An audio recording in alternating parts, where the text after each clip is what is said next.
ఆచా coding tutor training ఇచ్చి permanent IT job ఇస్తారు. 9697969788. ఈ సృష్టిలో ఈ లోకంలో అన్నిటికంటే ముఖ్యమైనది ప్రాణం. మనం చావుని మనమే కోరి తీసుకొని వచ్చి మనం నమ్ముకున్న కుటుంబాన్ని, మన భార్య పిల్లల్ని, మన అక్క చెల్లి అన్నదమ్ములను కూడా రోడ్డు పాలు చేసిన వాళ్ళు అవుతాం.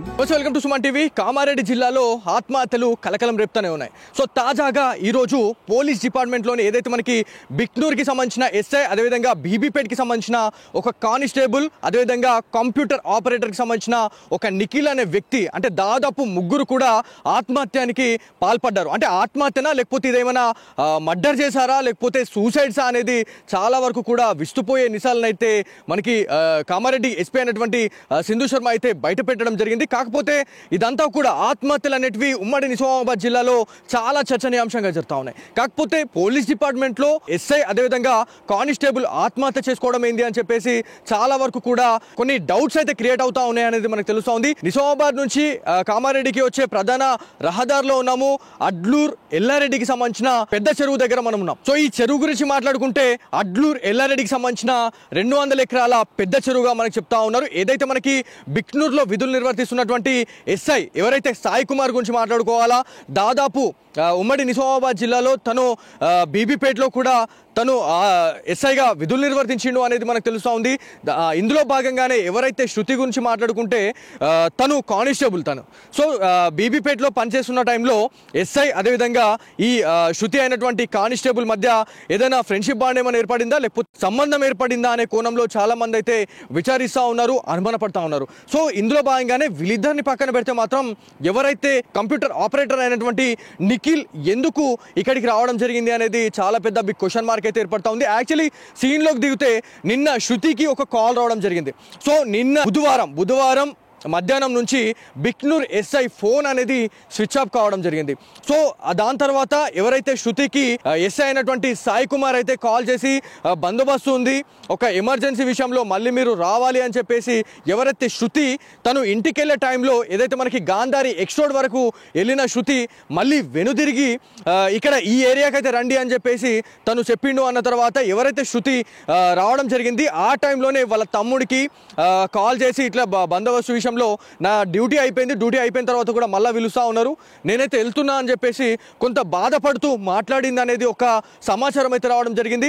సో మళ్ళీ ఇదంతా కూడా పక్కన పెడితే నిఖిల్ అనే క్యాండిడేట్ దీంట్లో ఎందుకు ఎంటర్ అయ్యాడు, సో వీళ్ళిద్దరి మధ్యలో ఏదైనా జరిగినా కూడా ఈ నిఖిల్ అనే క్యాండిడేట్ ఎందుకు వచ్చిండు అనేది చాలా పెద్ద బిగ్ క్వశ్చన్ మార్క్ అయితే ఉంది. కాకపోతే అంటే గతంలో కూడా ఎవరైతే ఎస్ఐ అదేవిధంగా కానిస్టేబుల్కి మధ్య ఒక ఫ్రెండ్షిప్ బాండ్ కాస్త కొంత సంబంధానికైతే అదొక దారి తీసింది అన్నట్టుగా కొంత బయటకైతే వస్తూ ఉంది. కంప్యూటర్ ఆపరేటర్ గురించి మాట్లాడుకుంటే మరి శృతికి కంప్యూటర్ ఆపరేటర్కి ఏమైనా ఫ్రెండ్షిప్ బాండ్ ఏమైనా ఉందా లేకపోతే వాళ్ళు ఏమైనా బంధువులా అనేది కూడా ఒక ఆలోచించాల్సిన విషయం ఎంతైనా ఉంది. ఎందుకంటే వాళ్ళకి వీళ్ళకి అసలు లాట్ ఆఫ్ డిఫరెన్స్ ఉంది. మరి ఆయన ఎందుకు ఇక్కడికి వచ్చిండు అనేది చాలా పెద్ద క్వశ్చన్ మార్క్ ఉంది.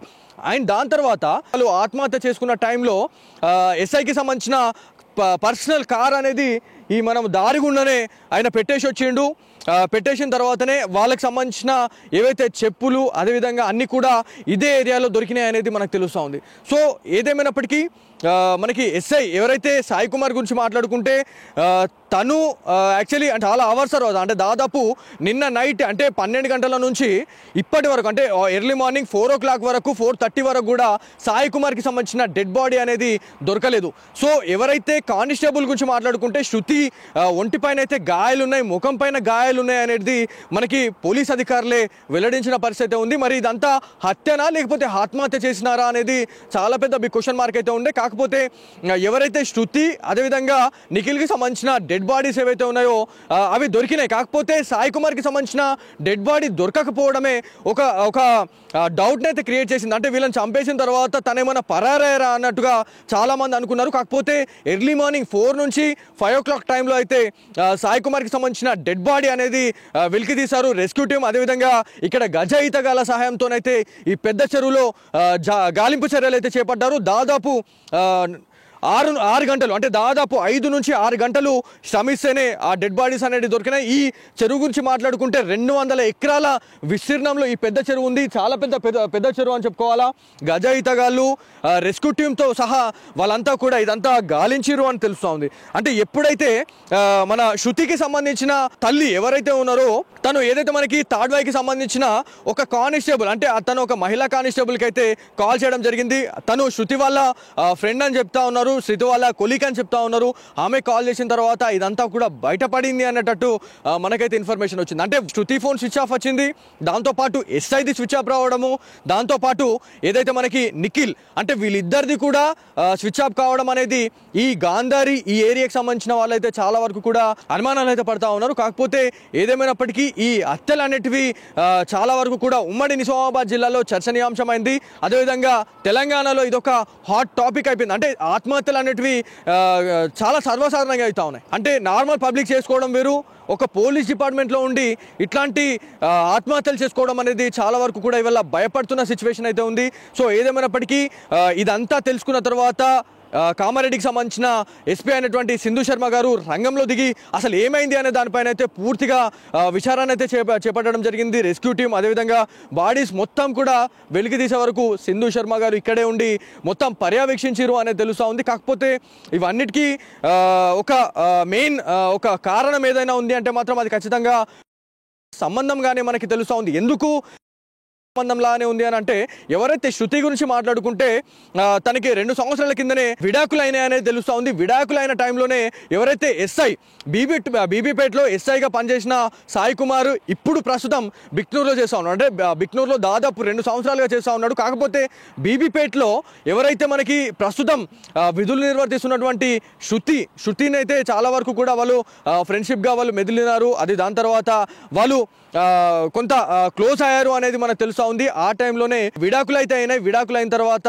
వీళ్ళంతా చాలా దగ్గర సంబంధం పెట్టుకున్న తర్వాత ఎస్ఐతోని నన్ను పెళ్లి చేసుకోమని చెప్పేసి శృతి సాయి కుమార్ అన్నదా లేకపోతే ఏంది అనేది పక్కన పెడితే మాత్రం ఇదొక హత్యలాగానైతే పరిగణించాలనేది మనకు తెలుసు. ఎందుకంటే శృతి పైన అంటే వీళ్ళిద్దరు ఎవరైతే ఉన్నారో వాళ్ళ బాడీస్ పైన ఎలాంటి ఇంజురీస్ లేవు. కాకపోతే శృతి పైన ఎందుకున్నాయి అంటే వీళ్ళిద్దరు కలిసి ఏమైనా చేసేసి దాన్ని ఆత్మహత్య చేసి దాన్ని అంటే ఇట్లా చిత్రీకరించారా లేకపోతే ఏంది అనేది చాలా పెద్ద బిగ్ క్వశ్చన్ మార్క్ అయితే ఉంది. ఇక్కడ గజ ఈతగాళ్ళు కూడా ఉన్నారు. ఎవరైతే మనకి ఇక్కడ స్థానిక గజ ఈతగాళ్ళని వాళ్ళ సహాయం తీసుకొని అయితే ఏదైతే రెస్క్యూ టీం అయితే రావడం జరిగింది. వాళ్ళు కలిసి జల్లడ పట్టిన తర్వాత దాదాపు 4 గంటలు 5 గంటల తర్వాత బాడీస్ని అయితే వెలికి తీశారనేది తెలుస్తూ ఉంది. ఇక్కడ మనకి ఏవైతే ఇక్కడ ప్యాకెట్స్ మనకి వాటర్ ఏదైతే కనిపిస్తూ ఉందో ఇక్కడనే బాడీస్ అనేది వెలికి తీశారు అనేది తెలుస్తూ ఉంది. సో దాదాపు అంటే 5 to 6 అవర్స్ వాళ్ళు శ్రమిస్తే కానీ ఆ డెడ్ బాడీస్ అయితే బయటపడలేవు అనేది తెలుస్తూ ఉంది. ఎందుకంటే చాలా పెద్ద చెరువు అండి ఇది. సో ఈ చెరువులో ఇట్లాంటి ఇన్సిడెంట్ జరగడం అనేది చాలా మంది భయపడుతున్న సిచ్యువేషన్ ఉంది. అది ఒక పోలీస్ డిపార్ట్మెంట్లో ఇట్లాంటి ఇన్సిడెంట్ జరగడం అనేది చాలా బాధాకరం అని చెప్తా ఉన్నారు. అసలు పోలీస్ డిపార్ట్మెంట్లో అంటే పోలీస్ అనేది చాలామంది భరోసా చెప్పే వాళ్ళే వీరి అలా ఇట్లాంటి ఆత్మహత్యలకు పాల్పడము లేకపోతే ఇట్లాంటి వివాహేతర సంబంధాలు పెట్టుకొని ఇట్లాంటి ఆత్మహత్యలు చేసుకోవడం ఏంది అని చెప్పేసి చాలామంది అనుకుంటా ఉన్నారు. ఇప్పటికే పోలీస్ అధికారులు పూర్తిగా ఇక్కడ మోహరించారు.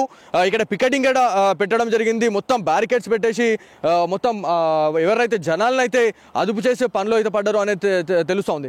సో ఇక్కడ ఎవరైతే చాలా మంది పోలీస్ అధికారులు కూడా రావడం జరుగుతూ ఉంది స్పాట్కి. ఇక్కడ ఏంటి ఎట్లా ఉంది ఇంకేమైనా దొరికే అవకాశం ఉందా అనే దానిపైన కూడా పూర్తి స్థాయిలో వాళ్ళు విచారణ అయితే చేస్తూ ఉన్నారు. ఇన్వెస్టిగేషన్లో భాగంగా మరి ఇంకా ఎట్లాంటి నిజాలు బయటపడతాయి అనే దానిపైన అయితే చాలా మంది ఉత్కంఠగా ఎదురు చూస్తున్నారు అనేది తెలుస్తూ ఉంది. కాకపోతే ఒక్కసారి మనము ఇక్కడ పక్కన చూసుకుంటే ఇది నేషనల్ హైవే అండి. సో ఈ నేషనల్ హైవేకి పక్కనే ఇట్లాంటి ఇన్సిడెంట్ జరగడము అదేవిధంగా బిక్నూర్ ఎస్ఐ అయినటువంటి సాయి కుమార్ గారి ప్రైవేట్ వెహికల్ అనేది ఇక్కడ కనిపించడం అనేది చాలా వరకు చర్చనీయాంశమైంది. కాకపోతే ఇక్కడ పోలీస్ అధికారులకు సంబంధించిన ఏవైతే వాళ్ళ సెల్ ఫోన్స్ కావచ్చు లేకపోతే వాళ్ళకి సంబంధించిన పాదరక్షలు ఏవైతే ఉన్నాయో వాటినన్నిటి కూడా తీసుకొని పోవడం జరిగింది. కాకపోతే ఎస్ఐకి సంబంధించిన ప్రైవేట్ వెహికల్ అయితే వాళ్ళు తీసుకొని వెళ్ళిపోయారు, డిపార్ట్మెంట్ వాళ్ళే తీసుకొని వెళ్ళిపోయారు అనేది మనకు ఒక ప్రాథమిక సమాచారం అయితే ఉంది. ఎందుకంటే పొద్దున ఈ వెహికల్ ఉండే, కాకపోతే ఇప్పుడు ఎక్కడన్నా కామారెడ్డి పిఎస్లో ఎక్కడన్నా పెట్టారా వెహికల్ అనే దానిపైన అయితే చాలా మంది ఎదురు చూస్తూ ఉన్నారు. కాకపోతే ఇట్లాంటి ఇన్సిడెంట్లు అనేటివి ఉమ్మడి నిజామాబాద్ జిల్లాలో ఆత్మహత్యలు చాలాసార్లు కూడా చర్చనీయాంశంగా మారుతూ ఉన్నాయి, కలకలం రేపుతా ఉన్నాయి అనేది మనకు ఒక ప్రాథమిక సమాచారం అయితే వస్తుంది. ఇప్పుడు ఏవైతే ఈ బాడీస్ని వెలికి తీసిన తర్వాత కామారెడ్డి ప్రభుత్వ ఆసుపత్రికి అయితే తరలించారు. పోస్ట్ మార్టం నివేదిక ఆధారంగా మరి ఇంకా ఎలాంటి నిజాలు బయటపెట్టబోతా ఉన్నారు పోలీస్ అధికారులు అనేది అయితే చాలా మంది ఉత్కంఠగా వేచి చూస్తూ ఉన్నారు. కాకపోతే ఈ టాపిక్ మాత్రం రెండు తెలుగు రాష్ట్రాల్లో చాలా చర్చనీయాంశమైంది.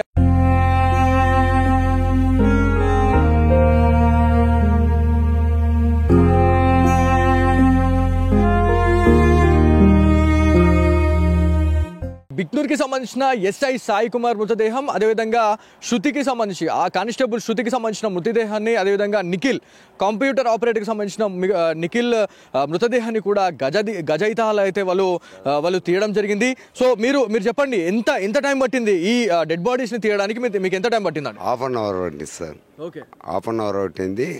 నా సరస్వతి నగర్ లింగం, నా పేరు తోకలింగం.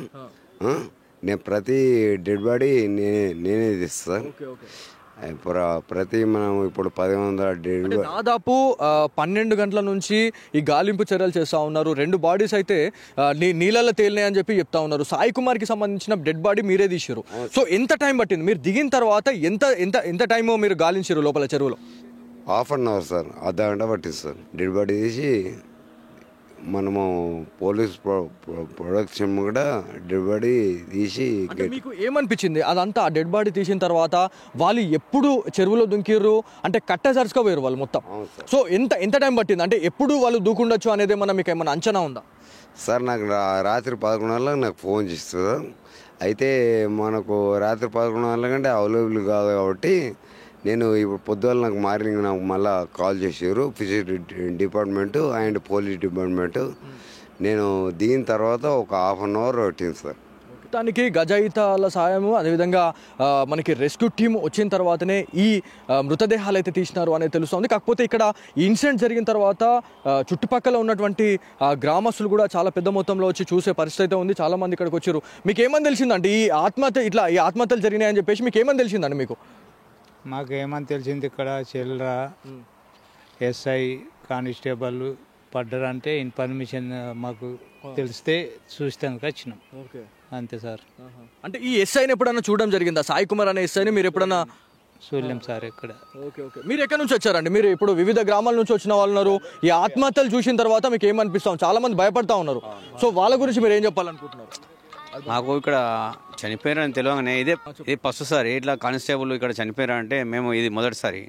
కాకపోతే ఎట్లా ఎందుకు చనిపోయినారు అనేది మేము చూద్దామని ఇక్కడికి రావడం జరిగింది. అంటే నార్మల్గా ఆత్మహత్యలు చేసుకునే వాళ్ళని మనం చాలా మంది చూసినాం. కాకపోతే డిపార్ట్మెంట్లో ఒక ఉన్నత స్థానంలో ఉన్నటువంటి ఒక ఎస్ఐ కానిస్టేబుల్, ఒక కంప్యూటర్ ఆపరేటర్, అంటే ముగ్గురు కలిసి వాళ్ళు ఇక్కడ ఆత్మహత్య చేసుకున్నారు అంటే అది ఎంత పెద్ద రీజన్ అయి ఉండొచ్చు? అది అంటే దాని గురించి మీరు ఏం చెప్తారు? దాని గురించి నేనే ఇప్పుడు డిపార్ట్మెంట్ నుంచి వచ్చి ఇక్కడ ఎట్లా అది ఎందుకు జరిగింది అనేది ఇది మొదటిసారి అనేది నేను అది అంటున్నాను. ఇప్పటివరకు ఎటువంటిది అయితే ఇక్కడ ఏం జరగలేదు. ఏదో నార్మల్గా చనిపోయిన వాళ్ళు ఏదో ఎందరో చూసినాం అట్లా. కానీ డిపార్ట్మెంట్ నుంచి వచ్చి చనిపోయారంటే అది దేనికోసం జరిగింది అనేది మాకు అది తెలియలేక మేము చూద్దాం అనేది ఇక్కడే వచ్చినాం ఇక్కడికి. అంకుల్ మీరు చెప్పండి, మీరు ఎక్కడి నుంచి వచ్చినారు? మీరు కుప్రియాల్. అంటే ఇప్పుడు ఈ ఆత్మహత్యలు చేసుకునే వాళ్ళకి మీరు ఏం చెప్పాలనుకున్నారు? అంటే ఏమైనా చిన్న బాధ వచ్చిందంటే, ఒక చిన్న ఇది వచ్చిందంటే చాలా మంది ఉరిపెట్టుకుంటా ఉన్నారు, చెరువులలో వచ్చి దుంకుతా ఉన్నారు, ఆత్మహత్యలు చేసుకుంటున్నారు. సో ఆత్మహత్యలే శరణ్యంగా చాలా మంది భావిస్తూ ఉన్నారు. వాళ్ళకి మీరు ఏం చెప్పాలనుకుంటున్నారు? అంటే బతుకుంటే మనం ఎన్నో సాధించవచ్చు. సో వాళ్ళ గురించి మీరు ఏం చెప్తారు? దయచేసి మనస్తాపానికి గురి కావద్దు. నిజంగా చెప్తున్నా, పోయేటోడు ఒక్కడు చస్తే భార్య పిల్లలు రోడ్డున పడతారు. నిజంగా చెప్తున్నా, భార్య పిల్లల కోసమైనా ఎన్ని బాధలైనా ఎదుర్కోవాలి. కాదంటే పై ఆఫీసర్కు చెప్పుకోవాలా బాధ, తన తల్లికి తండ్రికి భార్య పిల్లలకు ధైర్యం చెప్పుకోవాలా. డిపార్ట్మెంట్కే రక్షణ లేకపోయినాక లేనోనికి ఏం రక్షణ ఉంటుంది? అవునా కాదా? కాబట్టి ఎంత పై ఆఫీసర్ అయినా ఒత్తిడి అది కింద ఆఫీసర్కు. డిపార్ట్మెంట్లో పై ఆఫీసరు కింద ఆఫీసర్ నెక్స్ట్ ఈ ఆపరేటరు ఎఫ్ఐఆర్ అప్లోడ్ చేసినట. అవును. ఎస్ఐ రాసింది ఆయన అప్లోడ్ చేస్తే ఒకవేళ ఏదన్నా రీజన్ అయి ఉండి ఎవరన్నా ఒత్తిడి చేసిండ్రేమో అన్న ఆలోచన మాత్రం. ఇక్కడ మీరు అనేది ఒక వే ఆఫ్ టాకింగ్ ఉంది, కాకపోతే బయట వినిపిస్తుంది మాత్రం వివాహేతర సంబంధం వల్లే ఇద్దరు ఏదైతే మనకి ఎస్ఐ, కానిస్టేబుల్, అదేవిధంగా నిఖిల్ అనే క్యాండిడేట్ అంటే ముగ్గురు కూడా ఆత్మహత్య చేసుకొని చనిపోయారు అనేది తెలుస్తూ ఉంది. సో దీని గురించి మీరు ఏం చెప్తారు? ఇదేమన్నా తెలిసిందా? అటువంటి తప్పుడు ఆలోచన డిపార్ట్మెంట్లో కూడా చేయొద్దు. ఇప్పుడు ప్రతి ఒక్క అధికారము మనకు అంబేద్కర్ సాహెబ్ మంచి అవకాశాలు ఇచ్చిండు, దాన్ని సద్వినియోగం చేసుకోవాలా. ఒకటి లేడీ అయినా బాయ్స్ అయినా డిపార్ట్మెంట్లో అయినా బయట అయినా ఆడోళ్ళు మొగోళ్ళు తప్పుడు ఆలోచన చేయకుండా మంచి ప్రపంచాన్ని సృష్టించాలి. అదొకటి. సో ఇది మొత్తానికి ఇక్కడ ఎవరైతే చాలామంది ఇన్సిడెంట్ తెలుసుకున్న తర్వాత ఉమ్మడి నిజామాబాద్ జిల్లా ఒక్కసారిగా ఉలిక్కి పడ్డదని చెప్పుకోవాలి. ఎందుకంటే సామాన్య ప్రజలు ఆత్మహత్య చేసుకోవడం వేరు, ఒక డిపార్ట్మెంట్లో ఉండి ఒక ఉన్నత స్థానంలో ఉండి వాళ్ళు ఇలా ఆత్మహత్యకు పాల్పడ్డారు అంటే ఆత్మహత్యలే శరణంగా చాలామంది భావిస్తూ ఉన్నారు. ఒకవేళ ఆత్మహత్య చేసుకునే వాళ్ళు ఎవరైతే ఉన్నారో వాళ్ళు ఖచ్చితంగా ఒక్కసారి ఆలోచించండి. అంటే ఆత్మహత్య చేసుకున్న తర్వాత మీ పిల్లలు, భార్య పిల్లలు, అదేవిధంగా మీ కుటుంబం ఏమవుతుంది అని చెప్పేసి చాలామంది కూడా ఇదొక క్వశ్చన్ మార్క్ అయితే రేజ్ చేస్తూ ఉన్నారు. ఖచ్చితంగా ఆలోచించాలి.